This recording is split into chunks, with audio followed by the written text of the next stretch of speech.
Stop, don't change the station, don't turn off the radio. Many of you might not know the biggest secret in Jewish radio broadcasting is this program, 11 at 11, heard each and every Thursday night, Leil Shishi, from 11 p.m. to midnight. I'm your humble host, Yehuda Levin. Maybe some of you remember me from radio over the years, the Fear Kashas, etc. I bid you welcome on this Rosh Chodesh Adar night. Welcome to the most provocative, controversial, in-your-face, outrageous, hashkafic program following in the footsteps, the pathways of the Gedolei Yisrael of yesteryear. No spin, no chanifa, standing up for Kedusha. Meir v'Rabosai, I'm sorry that I have to say this, but this program is on at 11 at night, and it's a bechina, it's a category of caveat emptor, in Latin, buyer beware. So we want to give an official notification that some of the things that are going to be discussed tonight might appear to people to be too blatant, too provocative. People might even think it's not sneistic.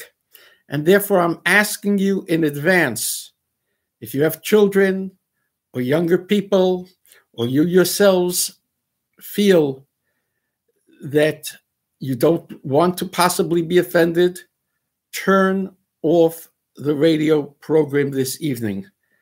Because this evening we are going to discuss the tremendous, ongoing, burgeoning tragedy of literally what will be, and which already is, the violation of one of the most valuable treasures that we in Klal Yisrael have, the Kedusha of our girls, of our young women, by none other than the Israeli army, the Tzahal, that is forcibly drafting girls, forcing them to go into the army, and in many cases, mistreating them. We're going to discuss this in a little bit of detail, and we're going to suggest a very risque, in-your-face type of resolution for this ongoing and ever-increasing problem. So you have been warned, and please don't be upset. You listen at your own risk. We will discuss this a little later in the program. And for years on the radio, my format was a Dvar Torah and then the political happenstances that affect the greater Jewish community, the world community, but most particularly the Haredi, the Orthodox Torah community, taking a hard look. As I've said before, and I'll say many times again, I'm not here to say Mi Ka'amcha Yisrael. I leave this to other people. It goes without saying Mi Ka'amcha Yisrael. But I'm not here to tell you things that are going to make you feel good, warm, and fuzzy, and everything's okay on the ranch. Almost nothing is okay on the ranch. And it's a bechina, a category of the idiom, Nero is fiddling, mad Nero, the Caesar of Rome, while Rome was burning. And things continue apace in our community. Zeh bish sushi, v'zeh Caribbean. This one eating his sushi, and this one planning his Caribbean Pesach vacation, and this one running to his concert, and this one earning his or her money. And yes, this one sitting Baruch Hashem the Beis Medrash and learning Torah. And there's such a proliferation of Limud HaTorah. Perhaps at no time in history is there more Limud HaTorah. And of course, Ashrech Yisrael and Mi Ka'amcha Yisrael. But Torah has to be Lilmoid Al Menas Lasos. We have to apply. When the Chazeai Nish and Gedolei Yisrael say something is Yahareg Va'al Yavor, and that's the kind of thing that they said about drafting Jewish girls into the army. And they did not make a distinction whether the girl was religious or not. As a matter of fact, I heard tonight from Rabbi Nosson Leiter, who I hope to have on this program in the near future, perhaps as early as next week, that the Briskerov said that we have to be more concerned with the drafting of irreligious or modern girls or modern Orthodox than we do for extreme or Haredi Orthodox, because the Haredi Orthodox will have a higher standard of values and they will be nizhar, they will be much more scrupulous, etc. However, the more modern, the more chances that they'll become secularized, violated, and go l'tarbis ra. It's called znus, promiscuity, licentiousness, immorality. We're going to discuss that, but I want to be marza ateres liyoshna. I'd like to share with you over the course of this evening at least one Devar Torah, if not more than one. Mashechonen Hashem oisi, Baruch Hashem. Tonight is Rosh Chodesh Adar Beis, and we know the Mishnah Shkolim says, Ba'odar mashmiyam al Shkolim. We let people hear about the Shkolim. Last week already, we read Parsha Shkolim as an advent to Rosh Chodesh, which occurs this week. Machzis HaShekel, it says, the Chazal tell us that Moshe, Rashi brings it down, that Moshe had a difficulty in perceiving, in imagining, in comprehending the concept of Machzis HaShekel. So Hashem showed him a matbeya shel eish, a coin made out of fire. The question is, was Moshe such an innocent that he didn't know what a coin looks like? He's given a Rebbe, he didn't know the tzura of a matbeya. Of course, that's not what it meant. What was the matbeya shel eish? Number two, why does it introduce the parsha by referring it as kisisa, as the Rosh B'nai Yisrael? You will lift up the heads. And the Chazal say, it doesn't say you once lifted up the heads, but you will continue in every generation to lift up the heads. But what was this exact head lifting? What does it mean? How does it apply? And why is it stated dafka by Machzis HaShekel and not by another mitzvah? Thirdly, and this is connected to the reason it's kisisa, there's a fascinating, enigmatic medrash. Moshe Rabbeinu says, how will I be remembered after I leave this world, Hashem? How will they remember me? And Hashem says that when they count the Jewish people, we don't count heads, but we count them through the Machzis HaShekel. And you will be uplifting the people through Machzis HaShekel. So it's very enigmatic. What does that mean? Moshe is gone. How is he lifting up their heads? And what is that connection? I would like to suggest, Merav Rabbi Say, that the original sin of Adam and Chava was first when Chava sinned with the Nachash. There was a certain amount of passion involved. Arayos. She was betraying her husband, Adam. And the second greatest sin in the history of mankind was the sin of the golden calf, the Chet HaEgel. And we know the Gemara says that the reasons that the Jewish people over the years engaged in idolatry was only because idolatry was networked, was intertwined, was linked up with immorality, licentiousness, that often worshiping the idols involved licentiousness or it led to licentiousness. And the people weren't fools that they were interested in the idolatry. They were interested in the arayos and the licentiousness. And thus it says in the Torah, the people got up for levity. The levity was immorality. So Mera Abaisai, the passions of the Jews for immorality, the greatest challenge to the human condition. So Moshe Rabbeinu knew that Machzis HaShekel was a rectification, as it says in the parsha at least 3 times, L'chaper al nafsha seichem. The kapara refers back to the initial sin after the heightened levels of Sinai, Paskazu Amasan. They were almost like Adam Harishon Kodem Achet. And then they sinned with the Chet HaEgel. It was the Chet of Eitz Hadas redux all over again. And they sinned with immorality, licentiousness. Moshe, for the life, couldn't understand how is it possible that with a matbeya, with mere money, a person should rectify, measure for measure, the totality, the depth, the comprehensiveness of the sin of passion of Chet HaEgel. Hashem showed him a matbeya shalish. Hashem was mechadish to Moshe that it is possible to get back to a level of Adam Harishon Koydem Achet, which was the opposite of licentiousness. It was v'ahavta l'reyacha kamoicha, the love of reyacha, the special reyacha of husband and wife, and in a more expanded version, every Jew for his fellow Jew. And it is possible to attain that kind of level again, and thus to complete the triangle, the triumvirate. If you're v'ahavta l'reyacha kamoicha, if you have a passion of joy and love in your fellow man, Ani Hashem, then too you can include me in this triumvirate, and you will have a relationship with me. The absolute only way to have a shaykhus, a true shaykhus HaKadosh Baruch Hu, is v'ahavta l'reyacha kamoicha. If you have a love for his creation, for your fellow man. And thus Moshe didn't understand how that could possibly emote, how that could possibly be the byproduct of giving something which is so materialistic, money, geld, lucre, dollars. The root of evil is money. It is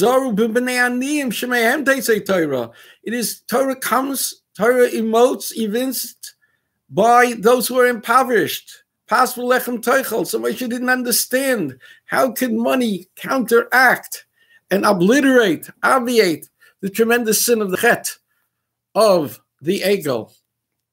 Rabbeinu Shalom showed him the passion. Yes, you could have a downright hunger, a passion to give tzedakah and to better your fellow man, a passion which is akin to the passion that Klal Yisrael had by the Chet HaEgel. You can have a commensurate spiritual passion instead of for illicit indulging in licentious misbehavior. That same passion can be summoned forth from deep within us. We can develop by taking that which we possess, our abilities, our finances, and being rejoicing to give it to our fellow Jew, to our fellow man. And that's the Machzis HaShekel. It's not how much you give. It's the passion. It's the pride. It's the happiness, the simcha that I can help somebody else. And I'm so thrilled to do that. And I want to be part of the Jewish community. So I give my share. And at that time, Hadal Yamit V'Ha'osher Yarbe, I'm the equivalent of the most wealthy Jew or the impoverished Jew. We all have an equality. That equality brings out the love that each one of us have, a love without selfishness, without jealousy. And thus, we're thrilled to participate together in the one unit of Klal Yisrael through our financial abilities to contribute to the Karbonos HaTzibur. But this is a fulcrum, a basis, This is a prototype for all the tzedakahs throughout the year that you should give. How is it tzedakah tatzel mimaves? If Misa was brought into the world by the Chet of Adam Harishon, by that licentiousness, and then eating for the forbidden fruit, that desire for the forbidden, that which was forbidden, was the chemda, ki nechmed lamara, and then redux, it was repeated in the Chet HaEgel, where Poskazu Amos, and wouldn't have been any more Yetzahara, Satan, or Misa, but they indulged and engaged in the Chet HaEgel. Tzedakah tatzel mimaves. What kind of a tzedakah can be tatzel mimaves? A tzedakah that rises to the level of ubechol ma'idecha, to something which is even greater than bechol nafshecha, afitl noitel es nafshecha, bechol levavcha, b'shnei yitzrecha, and even more difficult than that is ubechol ma'idecha, with all your resources, with your spiritual, emotional, mental, physical, and of course, your financial resources. It's third and it's the final, because in certain ways it's harder. A person can give up their life in a few short minutes for HaKadosh Baruch Hu.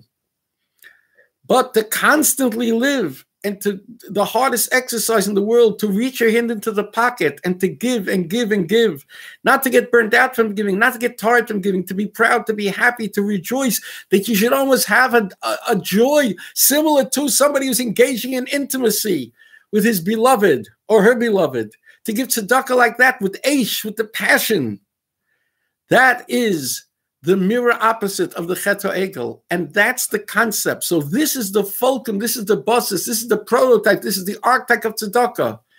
And how appropriate that's how we introduce Elul, mashmi'im al hashkolim, meaning that we instruct people, that's the way you should give tzedakah. And we should nichnas adam marbin b'simcha. What's the marbin b'simcha? So the Rambam says, he brings down a pasuk about matanis of yoinim being the supreme mitzvah more than shalach manas, is matanis of yoinim because it's the sameach leiv of yoinim. It brings the simcha, the truest type of simcha that harkens back to the simcha of other mechavu with each other. That's the simcha one can achieve by doing, by giving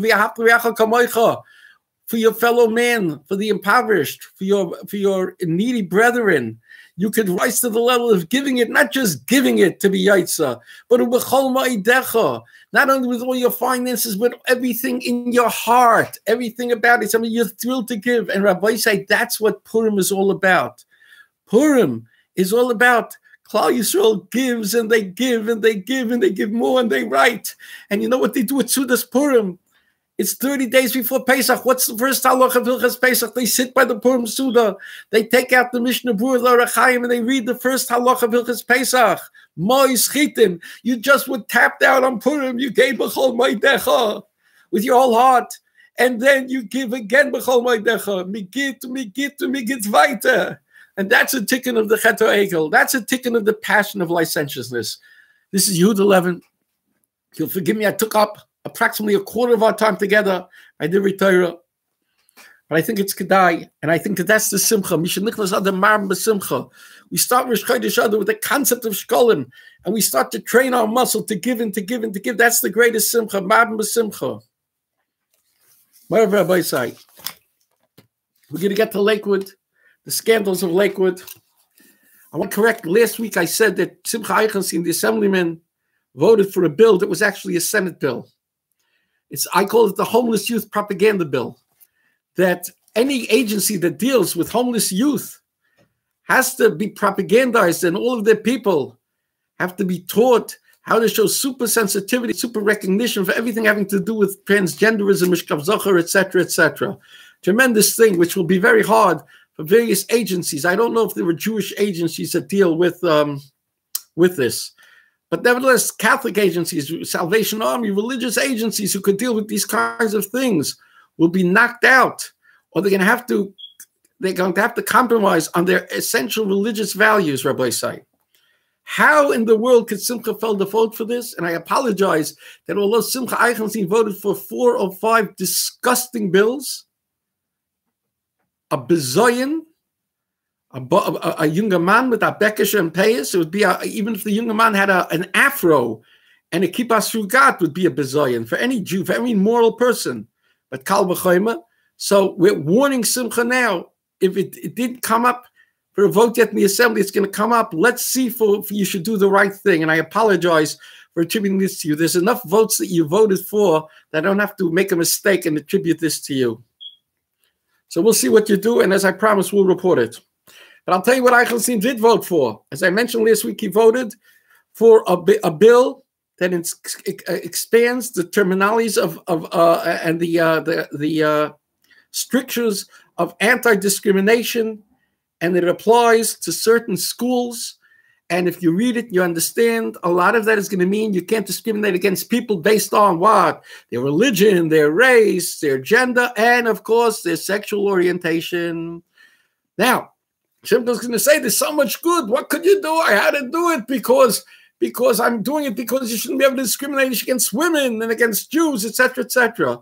And who says that you're justified in showing that a Hasidic Yid representing 150,000 Torah Jews, and really millions of Torah Jews far beyond, because you're the first person in the country with a bekesha and payas to serve in a state body? Although the Oisra of Kalish claims they claim he's the first rabbi to serve in a thing. A rabbi, Eichmann Felder is actually a rabbi.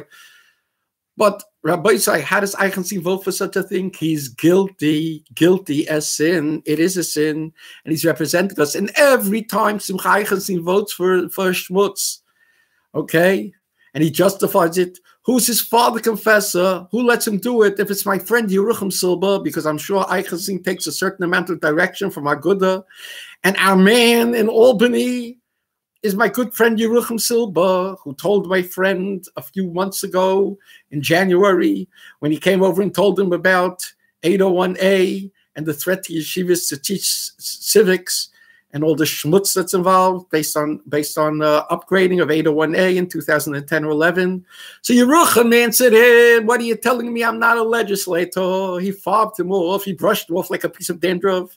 And Yerucham, I told him to sit on the phone. I said, "Yerucham, my dear friend, for so many years, of course you're responsible. You're the legislator. You're the lobbyist. Who should he tell?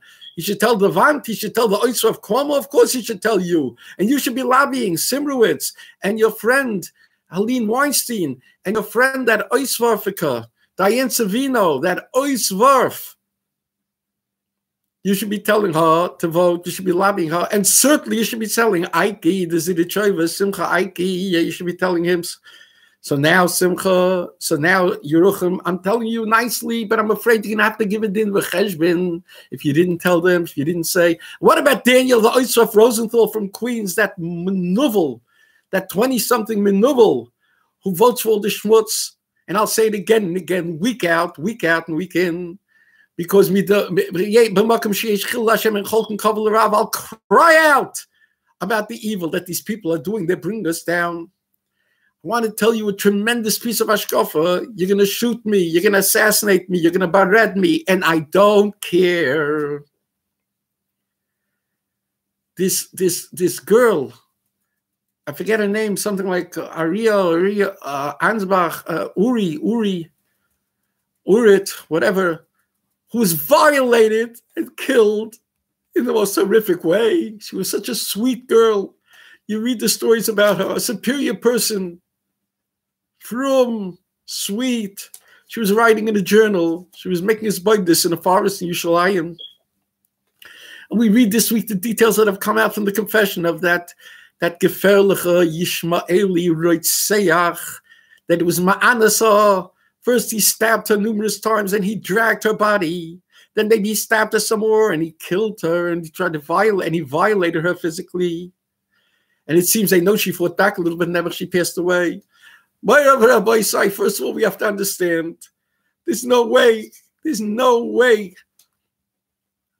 that this was because she was such an inferior person. I'm sure it's better she was from the highest of the high, as it says. Hashem goes in Shir Hashirim in the Medrash. She says Hashem goes into his garden Lilkait by Shoshanim. He picks the most beautiful roses.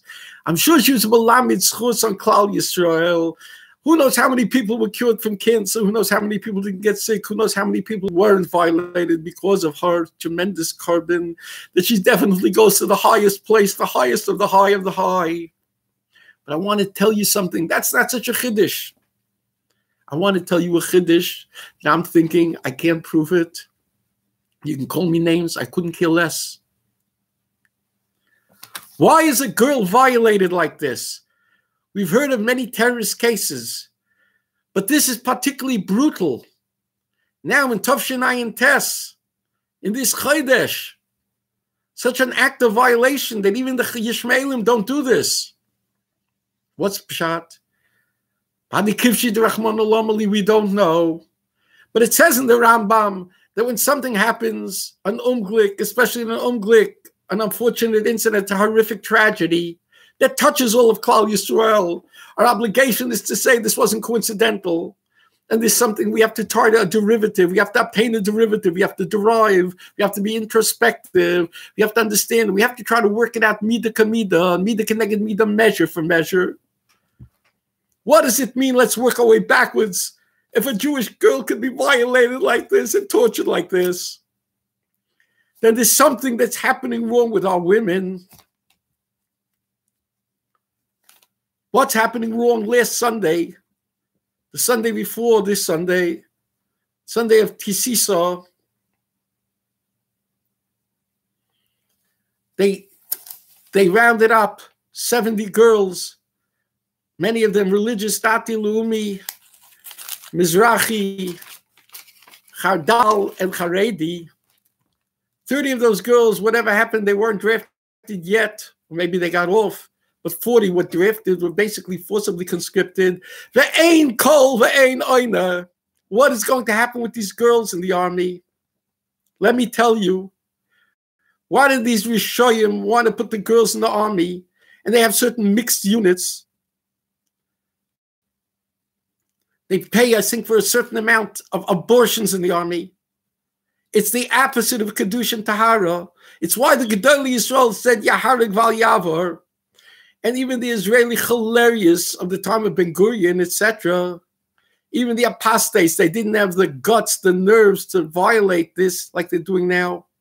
There was a Rebbetzin that visited a girl who was in prison, and then she had to be either hospitalized or whatever it was. I don't know what she had to go through. And she was finally freed. I don't know how it took her Geferlich Yisurim for who knows how many months. And the Rebbetzin understood she was an unusually attractive girl, and that was one of the reasons. People have said a theory that the reason in part that they take girls into the army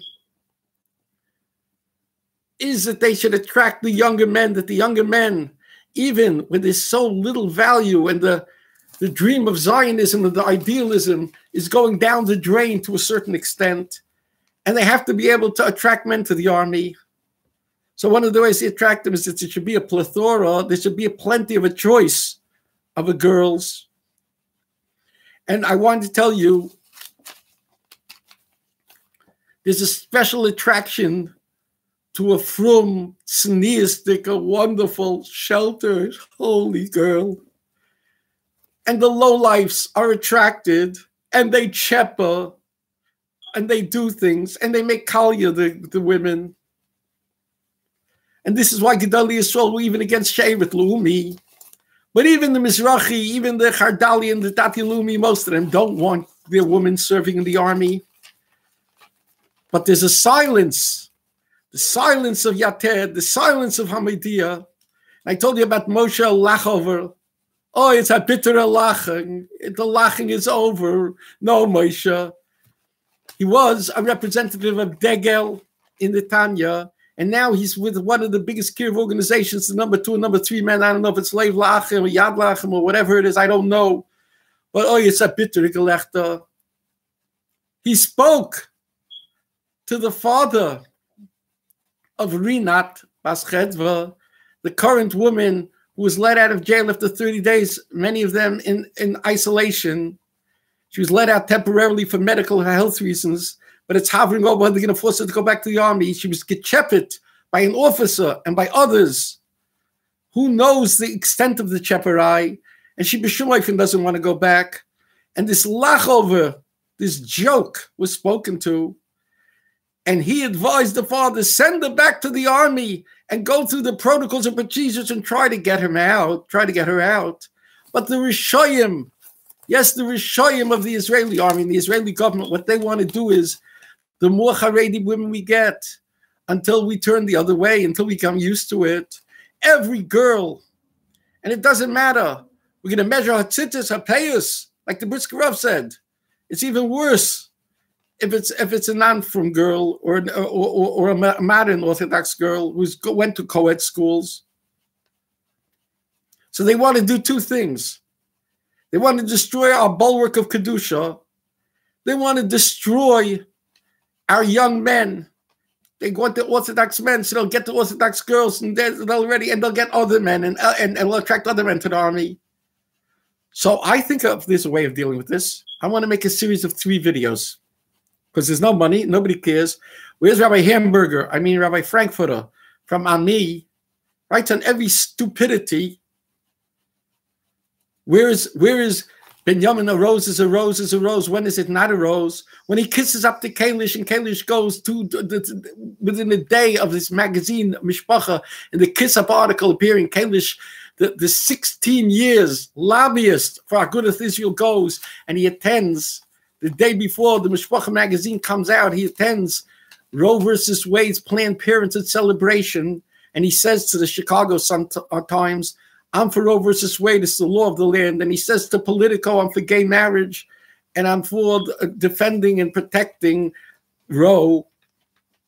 gefährlich. So this Benjamin Kiss Up Rose is not a rose of Mishpacha. Is he writing any article about what they're doing to the girls? Are they even writing about the facts? So you understand that Zulam was Zu. I believe, not Chas v'Shalom was saying this is the reason, but I'm saying I believe that there's an esoteric spiritual connection between this level of a violation of a Fruma girl to cause us to think, how are we allowing our girls to be violated, to be shepherded, to be taken down madregas, to be under the domain of people who are the equivalent of Arelim, a Yisrael that falls down, the lowlifes. We remember the Rev Elia Lapyan, based on the Kuzri. There are 4 madregas, Daimim Chaytza Me'echum Medaber. There's the inanimate, there's the flora and the fauna, there's the animal, there's the man, and says the Kuzri, there's a 5th madrega, Yisrael, B'ni B'chayr Yisrael. And usually, when the animal goes down, that means it becomes a fossil, so it becomes an inanimate object. Everything goes down one level. But the Jew, when he goes down, he could sink to the very bottom because he's invested with someone's Kedusha. So ipso facto, he therefore has the potentiality als bechira to sink low. And we're putting our daughters under the dominion and the domain of these Rishayim, of these low lives, of these Menavolim. How is Agudah silent? How is Degel lachovernished, lachnished? I think you should go through the army with your daughter and granddaughter lachover. You put them up. I would like to see a video. I'd like to see 3 videos. And this is why I said this is for mature audiences only. And I want these hirava that somebody should pick it up. Somebody out there. The people who won't send me a penny for this radio program that I'm doing with blood. I'm paying for this hundreds of dollars a week with blood, Rabbi say. On a credit card, I'm paying between 18 and 22%. And I'm doing this not for covered because I don't get covered. I'm doing this because I believe I have to do it. And I'm appealing once again, please help me. Please. My phone number is 718-469-6999. You can WhatsApp me. You come on my WhatsApp, you'll get a lot more information. Okay? And by the way, the hotline number is 641-715-3900.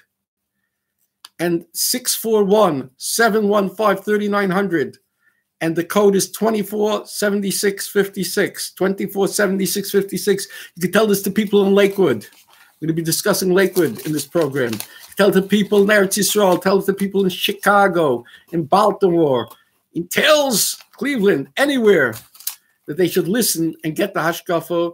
We'll give you more hashkafa, more insight in an hour than you'll get for a whole year of our Agudas Yisrael drusses and conventions. You can throw in the OU, the RCM, the Babish and Satma, and other organizations.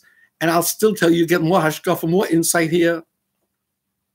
It's not because I'm so bright. It's not because I'm so frum. It's not because of anything except that I'm an automaton of Gedolei Yisrael, of the generation of yesteryear that programmed me, that gave me these values. Of Avigdor Miller, the Kashav Rav, the Debretzina Rav, the Shem Ritzion Balach, Rabbi Shahal Bishtam, Rabbi Vadi Yosef, Shmuel Lobach, and so many more, the Kashav Rav, Rav Ram Leiter, and so on and so forth. So Rabbi say, here's a video.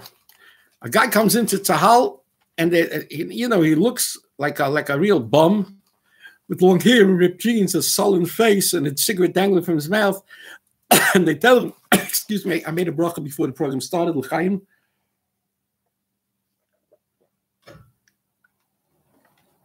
And they tell him, you have to come into the army. I don't want to go. So they try to be mafata him to talk him in, Sam Einred, and say, listen, you'll be a gever, you'll be a hero, I don't want to go. You'll protect the land, you'll be protecting your parents. I don't want to go. This and that. So all of a sudden the guy says, Yesh banot. And then he takes out a picture of the Haredi girls. Because the slut girls, the prutzes, the harlots, you understand, like in Utah. In Utah, they just passed the bill now that fornication is mutar lechatchila. That means premarital relations, mishkav zacha, mit alamini shmutz, all kinds, fornication. They say we don't enforce these laws, so take it off the books. And that's what they try to do in New York as well. They want to take adultery off the books. So, mayim genuvim yuntaku. There's a special attraction. I could have, the guy says, I could have these girls outside in Dizengoff Street and anywhere. I have a chaverot, me, ani, gava. Yesh charediot, yesh datiot, oh. We have a whole corral now. We rounded him up in the corral, and you could so he doesn't have to say much. And see, you put out a video like this, let it go viral, and you have a voiceover. You do it in Ivrit that the Israelis should see it. Is this what you want for your daughter? Is this what you want for your granddaughter? That's video number one. Video number two, a guy walks up. You see him walking up to the presidential mansion where Netanyahu, not the presidential mansion, but the prime minister's mansion. And you see him walking up there. And then the next scene is like he's sitting and he's talking to Bibi Netanyahu, who's off camera. And you know, Bibi has that deep voice and everything. And he says to Bibi, tell me, your daughter, she goes to the army, of course. He said, and how do you feel if they're going to chep her, molest her, abuse her, be mafata her, red her eye, etc., etc.? Bibi gets all upset. They'll never allow it. He says, what are you going to do? He says, I'm going to speak to the generals, the officers, Ramat Kal. So the man says to Bibi, and who's going to protect my daughter? Babam, who's going to protect my granddaughter? Boom, a video. And then there's a voiceover. In most countries, people still understand that our girls are on a high level. Okay, Chachmas Nashim Bon Sadesa, Vatalis al Kulana, Kol Pudavas Melech Penima. Save our daughters. Keep your hands off our daughters. Here's a third one. The third one is the most terrific. Cover your ears or get off the radio now. It's not for young people, I'm sorry. But in this world, sometimes you have to speak with the buck saying, and you have to speak grub. Levin, how you like to do this? I'll just tell you, Rabbi Avigdor Miller, my Rebbe, famously said, well, the woman with the uncovered udders, please cover up or something like that, or whatever he said. In other words, sometimes you have to give with the buck saying, L'man yishma v'yiro. I want to have a girl wearing a mask. She stands up and she says, I'm a dati. I grew up in a very wholesome environment. I know I heard from my chaverot, from the many who are suffering and some of them who are in prison, that the men pinch you and touch you and poke you and prod you and do worse things than that. And I know it's going to happen to me. I have to go. So at least I want to sell myself to the general. There's a model in Africa recently who said she's going to sell her first time, and some rich Mizana from China is offering $2 million. So the girl has to make a play on that. And then she has to say, she has to take out of her wallet all kinds of protection, and she has to demand from the Israeli army that they officially give protection. So she shouldn't become pregnant, because it's well known that in the Israeli army, they expect the girls to get 1 or 2 or 3, I forget how much it was. This was already years ago, abortions. Now, this is very frank to talk like this, but believe me, you, tough luck if you don't like it. I don't care about you. I care about our daughters, our cousins, our granddaughters, and everybody else. And when they are on this horrific thing that they're coming this Sunday, Monday, and Tuesday in Eretz Yisrael, they're going to schlep more of them into the army. That's what I'm concerned. If you out there have a better idea, what are you doing? Go, spend your money, do stuff. Do stuff in a much better way. Go lobby, go do stuff, and gesundheit. Then I would have a fourth video. I would have a video that Ivanka Trump had a daughter who's old enough, and she went to a seminary in Eretz Yisrael. She goes to a seminary in Eretz Yisrael, she gets captivated, and she becomes a dual citizen. She becomes an Israeli citizen. And they draft her into the army, so to speak, even though it's not practical. You can't draft a person who's a dual citizen into the army. They draft her into the army. Somebody comes to President Trump, the licentious one, and says, you know what's going to happen to your granddaughter there? So Trump says, what? I'm going to get on the phone with Bibi, and I'm going to get on the phone with the chief of staff, Benny Gantz, who's running for prime minister, the former chief of staff. I'll tell them if they touch my granddaughter. So then the voiceover will say, okay, so even Trump doesn't want this to happen. Even Trump, the Trumpenik, doesn't want this to happen. Who's protecting your daughter, your granddaughter, etc.? That's my solution. My other solution is to get 500 ladies to go outside the Israeli embassy, like I said a month ago, and scream Chayrakai and keep your hands off our daughters, etc., to raise such a blankety-blank tumult that they should understand that this is not going to go down. But I'm the idea person. Unfortunately, I don't have money. And unfortunately, I'm a voice in the wilderness. And unfortunately, people do not email me at rabbilevin@gmail.com, and they don't say, we want to help you out. There's money for everything. Unfortunately, you can tell how choshev this inyan is, these inyanim that I discuss, because nobody cares and nobody gives money. Why should they? Levin's on for free. Why should we strain ourselves? Gesundheit. You do yours, I'll do mine. I'm not stopping yet, Rabbi Say. I'm not stopping yet. I'm paying interest. It's gefährlich, but I'm not stopping yet. Now, I want to tell you something. To get back to Eichenstein.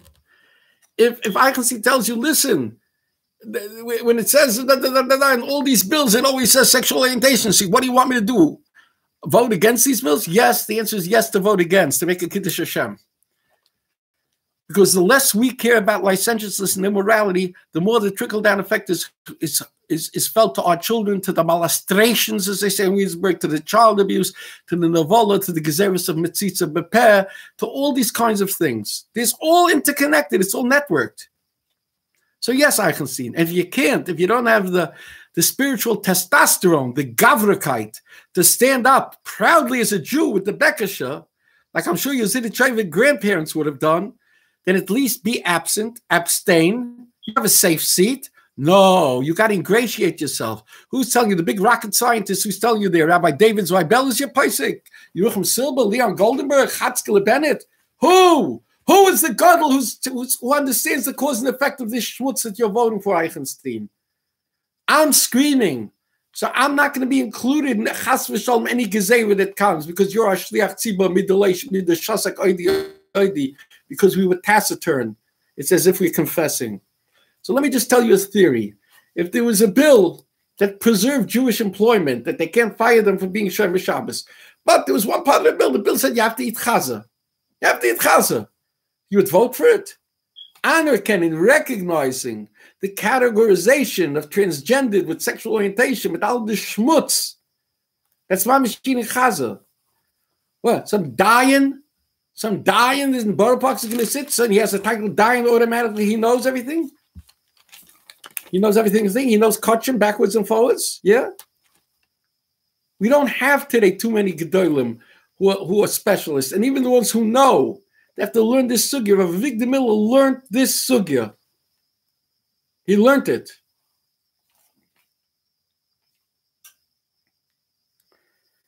This bill, I actually voted for a bill that changes the whole concept of sexual harassment to discrimination. And by doing that, it means you can't, everybody's going to have to take lessons about discrimination, even grocery stores and everything else are going to have. This is a huge propaganda. There's going to be a huge, huge propaganda that everyone is going to be forced to take courses. This is a brainwashing on an unbelievable level. I kept on telling you for years, it's coming to us, it's going to affect us. We keep on fiddling while Rome is burning, and it's coming more and more and more, Rabbi Say. In the Jewish Press article, the Jewish Press that unfortunately has sissied out. They've sissied out. You know, like Egyptian President Sisi, they've sissied out. Meaning, they stopped saying names. And I'm telling you, the Jewish Press, once you did the level of saying names, and now you're going backwards, you're giving a free pass to Simbrowitz, to irreligious, to Savino, to Weinstein, and then you're giving a free pass, even worse, to the Orthodox Jews, to the Oisraf Rosenthal from Queens, and to Simcha Eichenstein, and to Simcha Felder. You don't think you're going to have to come up and explain that to God? He's not going to be happy, I'm telling you. Here on page 20 of the Jewish Press, New York Assembly passes ERA. So they talk about the LBG agenda advances in Albany, okay, with the vote of every single Democrat representative of an Orthodox neighborhood. You see, that's as much as they could get. That includes the Orthodox lowlifes, Eichenstein, you understand? Includes him. Okay, now, this definition of discrimination includes LBGT. Now, the problems of this bill are too many to list. But first of all, it subjects all New York employees to an anti-discrimination curriculum that will be designed by the state's Division of Human Rights. It's going to be brainwashing, indoctrination. It removes the exemption to the discriminatory law for businesses under 4 employees. Until now, a business with less than 4 employees, because they were so small, they weren't covered by discrimination. Now it's going to be even for 1 employee. So if some lady or some transsexual or manovel is going to come to a guy who can only afford 1 or 2 people, and it's a he-she, a transgender, or it's a lesbian, or it's a prutze geferlich, and there's a shaila of yichud, let's say. Just a shaila of yichud, a regular woman, a shaila of yichud. He says, I'm sorry, I can't, I this, I that, I'm looking for a man. What? You're discriminating? The whole force of the Human Rights Commission from the state of New York is going to come down like a ton of bricks. This is Eichenstein voted to encourage problems of yichud. Why? Either he's a dummy or he's a Russia. Have your pick. But no, make sure, Rabbi, say, don't say anything to Ike Eichenstein. Let him go and go to Krasna or wherever he goes to monitor spelling tests. This is what we need him for. Right? That's what we voted for him. That's what you voted for him for. This is very nice. By the way, speaking of the Jewish press, there's a phenomenal article here which the Jewish press deserves covered for writing because it wouldn't appear in any other area. In the Yater Hamadia, and it says, who's at fault in Lakewood? So they speak about the group called Rise Up Ocean County, okay? And they explain that part of the Rise Up of Ocean County, part of their problem is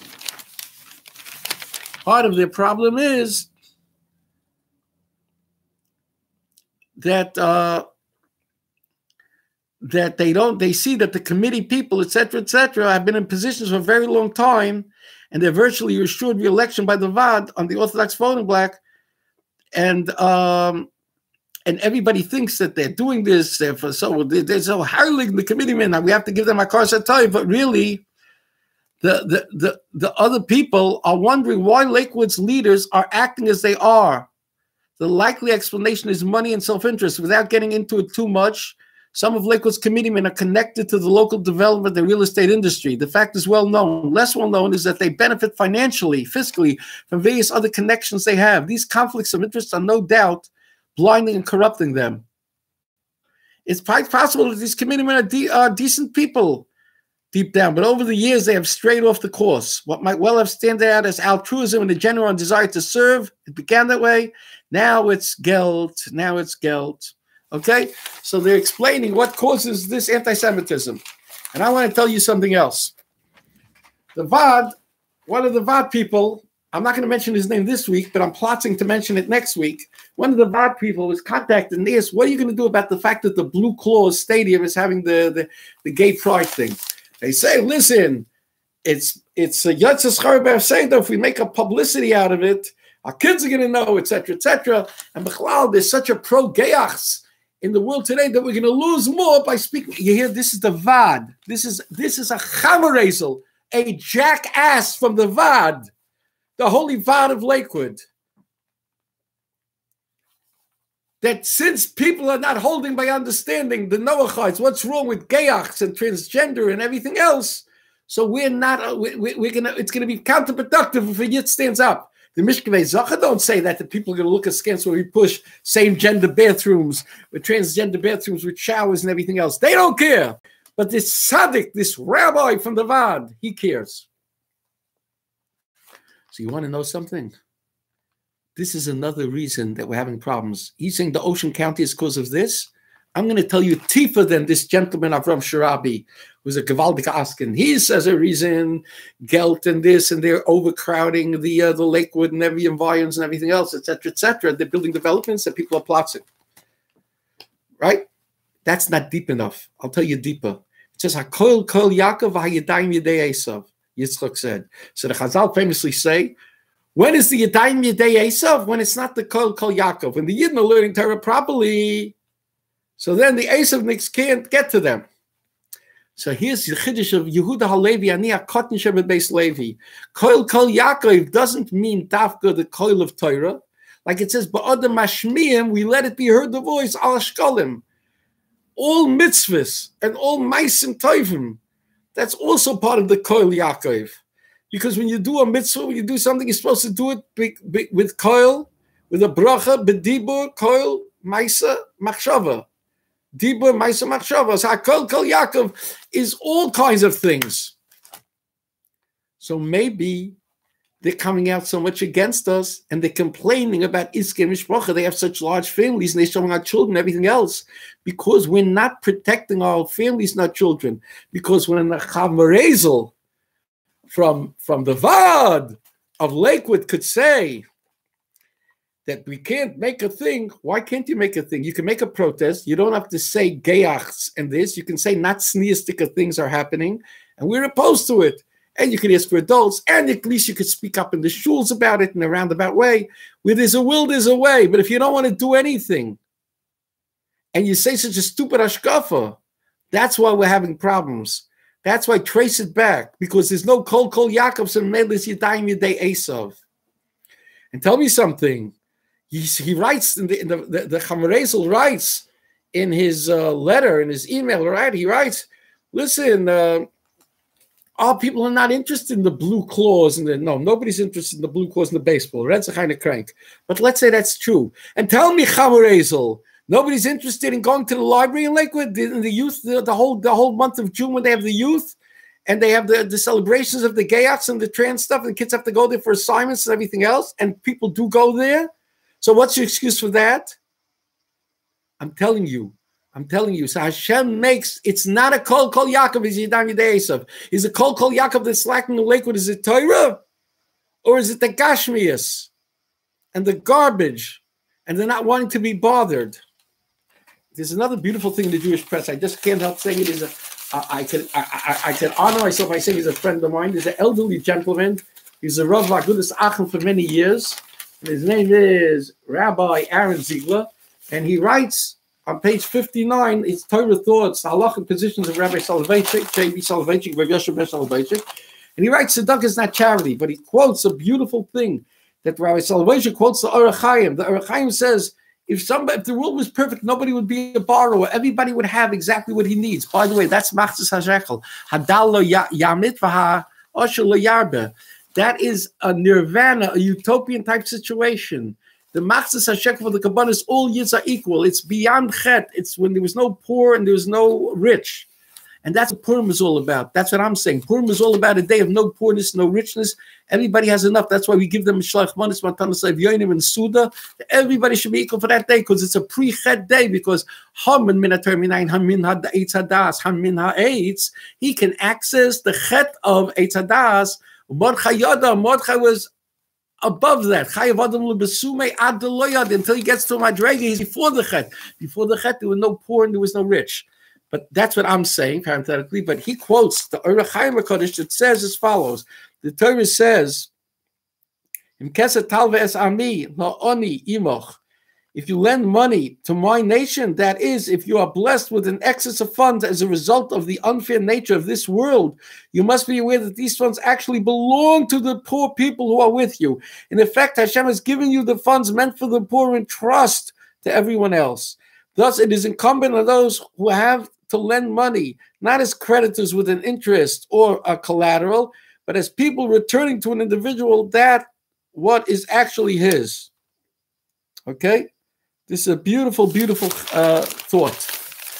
And I salute Rabbi Ziegler for mentioning this. Rabbi, so we're heading into the final minutes. In Oregon, they're making it easier to commit assisted suicide. It used to be that you had to be that they saw the person was going to be terminally. Now they say a much different lashon about the terminally ill, that if you, it looks, it appears, it seems like it's going to be terminal, this and that. If it appears that way, it's good enough. They used to have a 15-day waiting period from the time you could get the drugs. Maybe in those 15 days, somebody will persuade the person not to kill himself. Now you can get it the next day. Understand? It used to be that a person was obligated, that the definition of terminal had to be that he couldn't control being terminal. Now it's even if you refuse to take medication, so you become terminal. A diabetic refuses to take any medication. They're tired of living. So he can kill himself. He can kill herself. They're increasing the euthanasia, the assisted suicide, and it's in Oregon, and baby, it's not far from here in New Jersey. If they haven't passed it yet, they're going to pass the assisted suicide, and it's coming to New York. But don't say, don't do. And I'm sure you're hearing about this all over, and they're telling you what to do.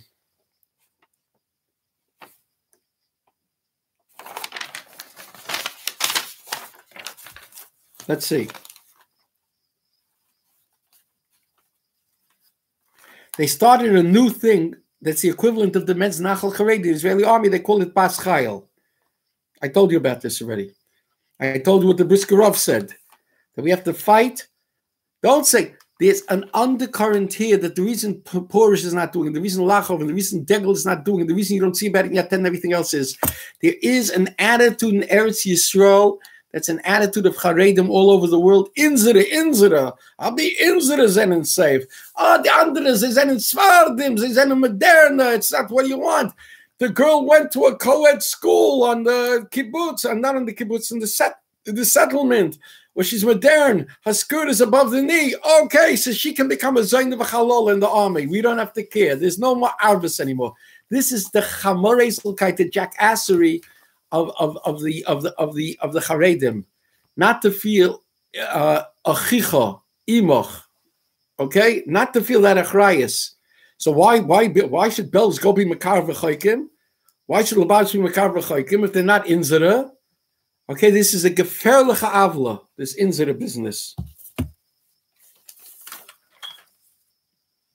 The Colorado baker, Phillips, who they reattacked again after he won the Supreme Court, so he went and he made a countersuit against them. And guess what? Because he fought back so stark, so they're leaving him alone. What happened? Transsexual couple came in, make us a cake, and inside the cake it should be pink and blue. Transsexual, how are you? Ich weiß was. Transsexual couple. And he refused. So the Colorado, again, they sued him. They were going to start the same garbage. He sued them back based on the Supreme Court decision, religion, and they settled.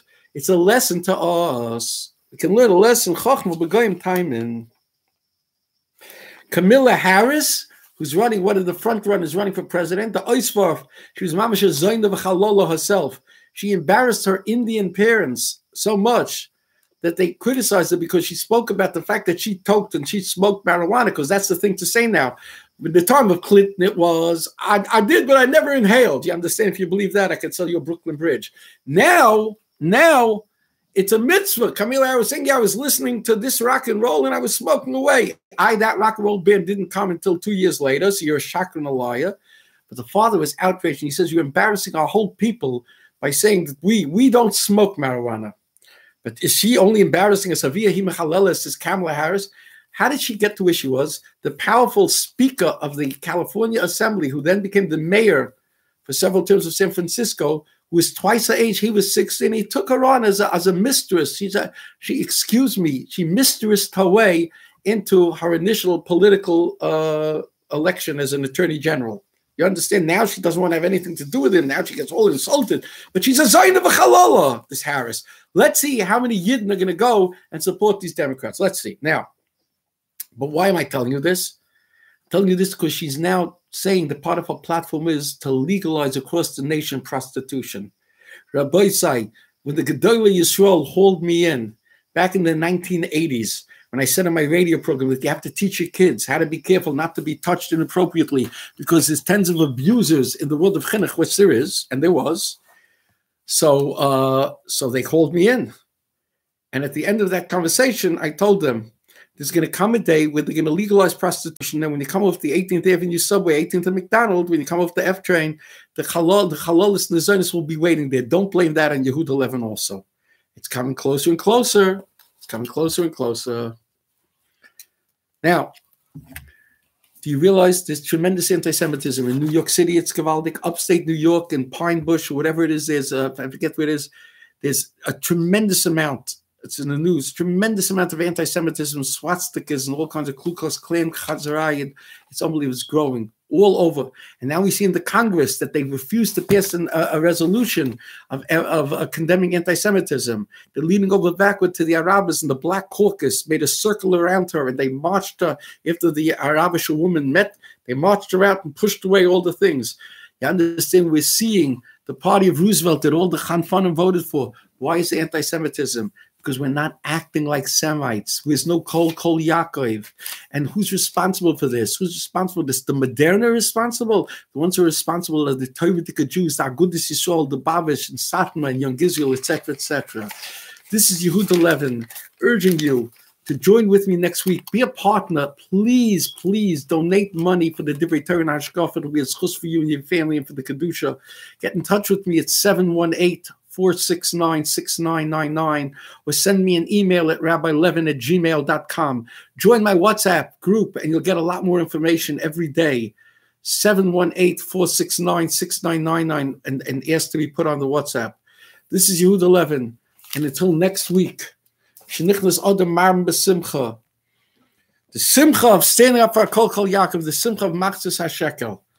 Until we meet again, a guten Shabbos, a guten Chodesh, Chazak, Kol Tuv.